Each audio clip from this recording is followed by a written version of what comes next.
السلام علیکم ناظرین، جی این این ڈیجیٹل کے ساتھ تراب علی ایک دفعہ پہ حاضر خدمت ہے۔ جیسے کہ آپ جانتے ہیں کہ پاکستان جو ہے وہ پوری دنیا پہ چھا رہا ہے۔ یقین نہیں ہو رہا کہ میری جنریشن نے، جسے ملینیلز کہتے ہیں، اس کو ملینیلز یہی شاید ایگزیکٹ ورڈ ہے اسے کہتے ہیں، اس کو یہ سب دیکھنا نصیب ہونا تھا، کیونکہ ہم نے جو ہے پاکستان کا بہت زیادہ ڈارک ٹائم بھی دیکھا ہے۔ یہاں پہ دہشت گردی دیکھی ہے، یہاں پہ لوڈ شیڈنگ دیکھی ہے۔ میری جنریشن وہ آخری جنریشن ہے جس نے یہاں پہ کنسرٹ ہوتے دیکھے ہیں، جس نے تھوڑی بہت یہاں پہ ہیپننگ دیکھی ہے۔ پھر ہم نے یہاں پہ سنما کو مرتے ہوئے دیکھا، یہاں پہ ڈرامے کو مرتے ہوئے دیکھا، ہم نے یہاں پہ سٹیج کو برباد ہوتے دیکھا۔ ہم نے پاکستان میں جتنی بھی آپ کہہ لیں بربادی ہو سکتی تھی وہ ہم نے یہاں پر دیکھی ہے۔ جنگیں دیکھ لی، جو ہے ایپیڈیمک دیکھ لیا، ساری وبائیں دیکھ لی، سب کچھ میری جنریشن جو ہے ناظرین وہ دیکھ چکی ہے۔ لیکن اب پاکستان کا جس طرح میں کہتا ہوں کہ وقت آ گیا، اچھا وقت آ گیا، قدرت مہربان ہوئی ہے، زبردست خبریں آ گئی ہیں پاکستان کے لیے۔ پہلی خبر یہ ہے ناظرین کہ ایران پاکستان کو 70 میں نے کل بتایا تھا کہ ان کے وہاں تو 8 روپے لیٹر پیٹرول ملتا ہے، لیکن وہ پاکستان کو 70 سے 80 روپے کا، جی ناظرین کتنا، 70 سے 80 روپے کا جو ہے پیٹرول دینے کو تیار ہے۔ معاہدے ہو چکے ہیں۔ ایس آئی ایف سی، جی ہاں ناظرین آپ جانتے ہیں ایس آئی ایف سی کیا چیز ہے، اس نے بھی منظوری دے دی ہے۔ اور یہ کہاں خبر چھپی ہے؟ سی پیک، اور سی پیک کے تھرو جو ہے ایران اور جو پائپ لائن ہے اس میں جو ہے وہ کام ہونے جا رہا ہے۔ بہت بڑی خبر ہے پاکستان کے جو ہے وہ انرجی سیکیورٹی کے حوالے سے جو ہے وہ قسمت بدلنے والی ہے۔ تھوڑا سا ہم لوگ اپنا دماغ چلائیں تو کس طریقے سے، ہم نے کل بھی آپ کو بتایا تھا کہ باہر جانے کی کوئی ضرورت نہیں ہے، یہی اب جو ہے وہ سب کچھ ہوگا انشاءاللہ۔ لاکھوں نوکریاں جو ہیں وہ کریٹ ہونے جا رہی ہے۔ دوسری اور اہم اور زبردست خبر ہے پاکستان کے لیے، جس میں دیکھ رہا کہ بھارتی میڈیا چیخ رہا ہے، رو رہا ہے، پٹ رہا ہے کہ یہ ہو کیا رہا ہے۔ وہ خبر یہ ہے کہ لیبیا، جی ہاں ناظرین لیبیا جس کے ساتھ ہمارا معاہدہ ہو رہا تھا JF-17 لینے کا، لیکن وہ آپ کو پتا ہے سعودیہ کی وجہ سے، کیونکہ سعودیہ ان کو فنڈ کرتا ہے۔ لیبیا جیسے کہ آپ جانتے ہیں کہ 2 حصوں میں تقسیم ہے، وہاں پہ مختلف حکومتیں ہیں۔ تو میں آپ کو بتا دوں ناظرین $90 بلین تک کے ان کے بھی جو ہے وہ بتایا جاتا ہے فورن ریزرو ہے۔ تو وہ لیبیا نے، جس کے ساتھ ہمارا پہلے بھی معاہدہ، اس نے پاکستان سے، جی ہاں ناظرین بتایا جا رہا ہے 40 سے 50 JF-17 ہے وہ دوبارہ مانگ لی ہے۔ کل ایران کہہ رہا تھا، آج لیبیا بھی کہہ رہا ہے۔ یہ پاکستان کے لیے بڑی زبردست خبر ہے۔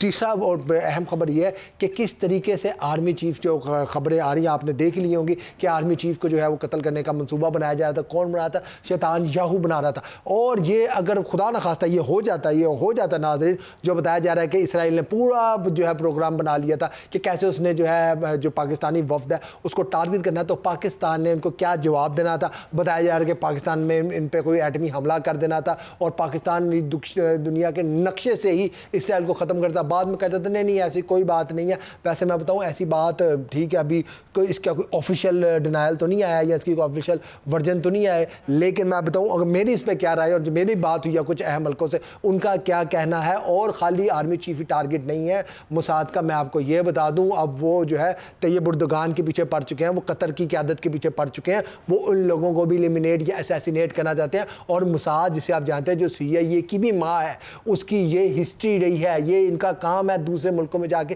دہشت گردی کرنا اور اس طرح جو ہے لوگوں کو ایلیمینیٹ کرنا، یہی کام انہوں نے روک اس کا ہے۔ تو ہم اس پہ آگے بات کریں گے، میں آپ کو بتاؤں گا کیسے یہ اس خطرناک منصوبہ بنا رہے ہیں اور کیسے یہ جو دنیا ہے اس کو دوبارہ اسرائیل کیونکہ امن برداشت نہیں کر سکتا کہ اس طرح یہ دنیا کو ایٹمی جنگ کی طرف دھکیلے۔ مارک روبیو صاحب آپ کو پتا ہے بڑے وہ پہنچے تھے وہاں پہ جنگ کا خراج وصول کرنے، مطلب کہ یار بھائی ہمیں پھیٹی پڑی ہے، ہمارا 100-150 بلین کا نقصان ہو گیا۔ اب وہ عرب ممالک کو کہہ رہے ہیں کہ تم جو ہے وہ پیسے دو، لیکن ناظرین کہانی میں ٹویسٹ آ چکا، میں آپ کو بتاؤں۔ اور وہ ٹویسٹ یہ ہے کہ عرب ممالک نے، خلیجی ممالک نے، انہوں نے صاف صاف کہہ دیا ہے کہ ہم نے کوئی پیسے نہیں دینے۔ الٹا انہوں نے کہا کہ ٹھیک ہے ہم دیں گے ایران کے ساتھ، کیونکہ انہوں نے تیل بیچنا ہے اور وہ اب ان کی طرف سے ہوائی فائر تو آ ہی رہے ہیں کہ ہم جو ہے ابن حرم پہ ٹیکس نہیں لگانے دیں گے۔ لیکن بات یہ ہے کہ انہوں نے بھی کہہ دیا چلو اڈے خالی کرو نکلو۔ اور یہاں پہ جو ہے کچھ عسکری ذرائع وہ بتا رہے ہیں کہ وہاں سے امریکی اڈے، جی ہاں ناظرین ایران جنگ کا پہلا غیر مصدقہ جو ہے نتیجہ آ گیا ہے۔ تمام تر عرب ممالک سے، یعنی آپ کہہ لیں کہ 70 یا 80% عرب ممالک سے امریکی اڈے ختم ہونے جا رہے ہیں۔ ان کو کہہ دیا گیا ہے کہ اپنے اگر پیسے چاہیے تو اپنی فوجیں خالی کرو، کیونکہ تم لوگ اب لائبلٹی بن چکے اور تمہاری وجہ ایک تو ہمیں بچاتے بھی نہیں ہو، الٹا تمہاری وجہ سے ہم پہ حملے ہوتے ہیں اور ہم اپنے مسلمان بھائیوں کے ساتھ اب مزید نہیں لڑ سکتے۔ تھوڑی سی پھینٹی کھانے کے بعد عربوں کو بھی عقل آ گئی ہے۔ یہ بہت بڑی خبر ہے، یہ ہم آپ کے آگے ڈسکس کریں گے۔ اور دوسرا ناظرین میں یہ کہوں، میرا تو بھائی مجھے تھوڑا سا میں اس خبر سے ناخوش ہوں اور یہ ہونا بھی نہیں چاہیے تھا۔ ایرانی صدر جو ہیں انہوں نے دعوت دے دی ہے مودی کو کہ جو ہے تم ہمارے جو آیت اللہ شہید کیے تھے انہوں نے امریکن، تم اس کے جو ہے وہ جنازے میں شرکت کے لیے ہیں آپ۔ میرے تو دل ٹوٹا ہے خبر کا یار، مطلب یہ وہی مودی کو دعوت دے رہا ہے ایران، مطلب کہ پیٹھ میں چھڑا گھونپنے والی والی بات ہی ہے. عربوں کے خلاف ہم اتنا بولتے ہیں تو ایرانیوں کے خلاف بھی بولنا چاہیے.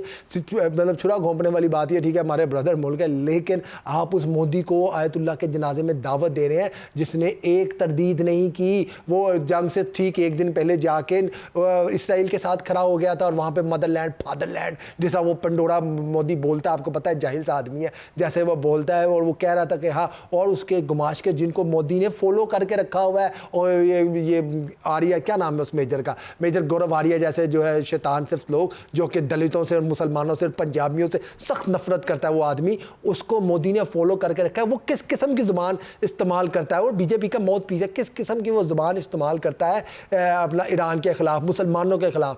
ان لوگوں کو ایرانی صدر جا کے دعوت دے رہے ہیں. مطلب اب کہنا نہیں چاہیے, لیکن دیکھیں نا انٹرنیشنل افیئرز میں کسی کے بھی جو ہے وہ کوئی دوست کے پرماننٹ دوست اور پرماننٹ دشمن نہیں ہوتے, کیونکہ ظاہری بات ہے انڈیا ایک بڑی مارکیٹ ہے, ایک بڑا بائر ہے, 100 ارب ڈالر کے قریب وہ صرف تیل خریدتا ہے عرب ممالک. تو ایران ظاہری بات ہے چاہے گا کہ جی مجھ سے بھی خریدے, تو مجھے تو نہیں ٹھیک لگا. لیکن اب چلتے ہیں پہلی خبر کی طرف. تو یہ ایران نے پاکستان کو صرف 70 پہ جو ہے لیٹر پیٹرول وہ کیسے آفر کر دیا ہے, یہ کیسے ممکن ہوگا؟ تو ناظرین میں آپ کو بتا دوں, جو پاکستان کی اور ایران کی گیس پائپ لائن ہے اس سے نہ صرف گیس آئے گی بلکہ پٹرول بھی آئے گا. اور پوری دنیا میں آپ جانتے ہیں شپنگز کے ذریعے جو پٹرول بھیجا جاتا ہے اس کی بہت بڑی کاسٹ ہوتی ہے, لیکن پاکستان کو تو وہ شپنگ کاسٹ کی ضرورت ہی نہیں ہے. آپ جانتے ہیں ایک یہاں ہمارا تو بالکل ساتھ ہے, یہاں پہ لوگ بائکوں پہ ڈال کے ایرانی پٹرول لے کے آ رہے ہوتے ہیں. تو اب بتایا جا رہا ہے کہ پاکستان کی مارکیٹ میں ایرانی پٹرول پہنچنا شروع ہو گیا ہے, اور اس کے پہنچنے کے ساتھ ہی بتایا جا رہا ہے کہ ایک سمری, ناظرین جی ناظرین میں آپ کو ایک سمری تیار ہو چکی ہے پٹرول کم کرنے کی, جس کی قیمت 30 سے 50 روپے ہے. اور بعض دیوانے جو کہ میری طرح بڑے جن کو بہت خوش فہمی میں رہتے ہیں وہ کہہ رہے ہیں کہ 70 روپے تک جی ہے ناظرین, 70 روپے تک مزید پٹرول کم کیے جانے کی بھی باتیں ہو رہی ہیں. اللہ کرے ویسے کر سکتے ہیں, IMF سے جانچ رہے ہیں, اس لیوی سے جانچ رہے ہیں, ایران سے پٹرول لیں, کیونکہ اب دیکھیں ایران کے ساتھ ہماری 900 کلومیٹر کی جو ہے وہ سرحد ہے, اور ہم ایران کے ساتھ کتنی تجارت کرتے ہیں, مشکل سے 2 سے 3 بلین ڈالر کی. بس یہ تجارت کو ہمارا کام ہے 40 سے 50 بلین ڈالر, 100 بلین ڈالر پہ لے کے جائیں. ایران تیار ہے, وہ کہتا ہے ہم آپ کو بارڈر کے قریب جو ہے 70 روپے سے 80 روپے کے درمیان جو ہے ابھی ان سے نیگوشیٹ کریں گے. میرا خیال ہے وہ 60 روپے پہ بھی یا 50 روپے پہ بھی دینے پہ تیار ہو جائیں گے. وہ پٹرول ہمیں دے, ہم وہاں سے پائپ لائن کے ذریعے یا ٹرکوں کے ذریعے اس کو لے کے آئیں. اچھا یہاں پہ نا ایک بات بڑی جان بوجھ کے پھیلائی جا رہی ہے, آپ کو تو نا اسپوائلر ہوتے ہیں یہ جو کمپنی ہے جنہوں نے اسمگل کرنا ہے پٹرول, کیونکہ آپ کو میں بتاؤں پاکستان میں جو ہے 35 بلین ڈالر تک کی ہماری توانائی کی ضروریات ہے, اس میں کوئلہ, LPG, LNG, یہ پٹرول ہم 27 سے 35 بلین تک کا ہم ایکسپورٹ کرتے ہیں باہر سے. لیکن اور اس کے ساتھ ناظرین یہ نہیں بتاتے کہ 500 سے 600 ارب روپے کا ایران سے سمگل بھی ہوتا ہے. جی ہاں ناظرین, ڈیلی 75-80 لاکھ لیٹر, یہ ایک بہت کم میں آپ کو بتا رہا ہوں, اتنا ایرانی سرحد سے پاکستان میں داخل ہوتا ہے پٹرول. تو وہ اب سب لیگل ہونے جا رہا ہے. اور آپ ایک ٹویٹر پہ پیج ہے سی پیک, ڈیلی سی پیک کے نام سے, وہ خبریں دیتے ہیں. آج وہاں سے میں نے خبر پڑھی ہے کہ پاکستان کی جو SIFC ہے اس نے اس پہ ہنگامی بنیادوں پہ کام شروع کر دیا ہے. ان کا یہ کہنا ہے کہ جو ایران گیس پائپ لائن ہے اسے جلد از جلد کمپلیٹ کیا جائے, اور کہ KPK اور پنجاب میں جو ہے وہ سستا پٹرول. اب آپ دیکھیں کہ وہاں سے پٹرول اگر وہاں سے گیس آنا شروع ہو جائے, کیونکہ اس ٹائم جو ہم دنیا میں گیس لے رہے ہیں وہ بتایا جا رہا ہے کہ MBTU جو $16 کا ریٹ ہے, ہمارا ایران کے ساتھ $11 کا معاہدہ ہوا ہے. اگر اس پہ بھی ہم نیگوشیٹ کریں $7-8 پہ آ جائے تو دنیا سے آدھی قیمت پر ہمیں گیس دستیاب ہوگی. دوسرا, ایران خالی یہ نہیں کر رہا, ایران سے ہم بجلی بھی لے سکتے ہیں. جی ناظرین, 15,000 سے 20,000 میگا واٹ جو ہم ایران سے بجلی بھی لے سکتے ہیں. سستی ترین بجلی ایران میں 2 روپے کا یونٹ ہے, یہاں پاکستان میں 10 روپے کا 15 روپے کا یونٹ پڑ جائے گا. لیکن کہاں کون بیچ میں آ جاتا ہے؟ IPPs. جو IPPs ہمیں سولر نہیں لگانے دے رہے, سولر کے پیچھے پڑے ہوئے ہیں. سولر کی قیمتیں دنیا میں کریش ہو رہی ہے. یہی ٹائم ہے جو ہے وہ اب سولر خریدنے کا, لگوانے کا. لیکن ہم لوگ لٹ لے کے جو ہے ہماری حکومت اس کے پیچھے پڑ چکی ہے. اس کی وجہ سمپل ہے کہ ان لوگوں کے اپنے IPPs ہیں, ان کے بچوں کی IPPs ہیں. پاکستان وہ بدقسمت ملک ہے ناظرین, مطلب دکھ بھی ہوتا ہے, جہاں پہ ہم 1800 بلین ڈالر کہہ رہا ہوں, 1800 ارب روپیہ, 2000 ارب ہم اس بجلی کا دیتے دیتے ہیں جو بنا ہی نہیں ہے, جو بنتی نہیں ہے, لیکن کیپیسٹی پیمنٹ کے نام پہ جس نے کمر توڑ کے رکھ دی ہے جو پاکستان کی, وہ یہ آئی پی پیز کے معاہدے ہیں. اور آخری بات جو میں نے آپ کو پہلے کی تھی کہ پاکستان کی جانب سے تو اس بارے میں ابھی نہیں کنفرم کیا جا رہا, لیکن بتایا جا رہا ہے کہ آرمی چیف کو قتل کرنے کا اسرائیل کا جو منصوبہ تھا, وہ کہنے نہیں ایسی کوئی بات نہیں تھی, لیکن جو اسرائیل کے وزیروں کے بیانات آ رہے ہیں ان سے صاف نظر آ رہا ہے کہ 3 سے 4 بندے ان کی ہٹ لسٹ پہ ہیں, جس میں ٹاپ پہ جو ہے وہ بتا رہے ہیں وہ آرمی چیف, کیونکہ انہیں کھٹک رہے ہیں, کیونکہ وہ امن کر رہے ہیں. دوسرا انہیں طیب اردگان ہے. تیسرا قطر کے جو شام کے جو ہیں شام کے لیڈر وہ ہیں, وہ بھی خیر ان کے ٹاؤٹ ہی ہیں. اور چوتھا قطری قیادت کہہ لیں. تو یہ سب لوگ انہیں بہت قطر ہیں. اگر لیکن خدا نہ خواستہ کبھی انہوں نے پاکستان کے خلاف کچھ کرنے کی کوشش کی تو مجھے آپ کو یہ بتانے کی ضرورت نہیں ہے کہ 1-2 شہین ہی کافی ہوں گے اسرائیل کو صفحہ ہستی سے مٹانے کے لیے. تو اس کے ساتھ ہی مجھے اجازت دیں, اور میں دوبارہ آپ کی خدمت میں آتا رہوں گا اور اس طرح کی جو ہے چٹپٹی خبریں لاتا رہوں گا, اور پاکستان کی معیشت کے حوالے سے انٹرنیشنل جو پاکستان میں گلوب کا ایک انٹرنیشنل گلوب میں پاکستان کا امیج بہتر ہو رہا ہے, کوشش کریں گے کہ آپ کو اس سے آگاہ رکھ سکیں. اور اس کے ساتھ ہی مجھے اجازت دیجیے.